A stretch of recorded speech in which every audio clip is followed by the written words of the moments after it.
महात्मा फुले चौक police station हद्दीमध्ये कल्याण railway station आहे। कल्याण railway स्टेशनच्या पश्चिम भागामध्ये नियमित आपले बीबीचे अंमलदार अधिकारी आणि महिला अंमलदार ह्या गस्त करीत असतात।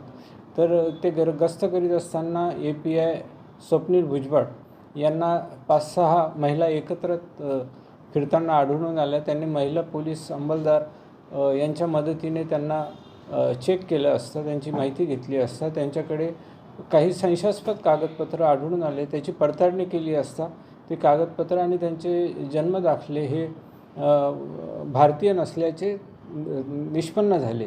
त्यामुळे त्यांना ताब्यात घेतले। त्यांच्याकडे अधिक चौकशी केली असता अजून एक पुरुष त्यांनी ताब्यात घेतला। असं एकूण 6 महिला आणि 1 पुरुष बांगलादेशी असल्याचे त्यांच्या चौकशीमध्ये निष्पन्न झाले। त्यांना ताब्यात घेऊन पुढील कायदेशीर कारवाई MFC पोलीस स्टेशनचे वरिष्ठ पोलीस निरीक्षक श्री परदेशी साहेब यांच्या मार्गदर्शनाखाली त्यांची टीम करीत आहे।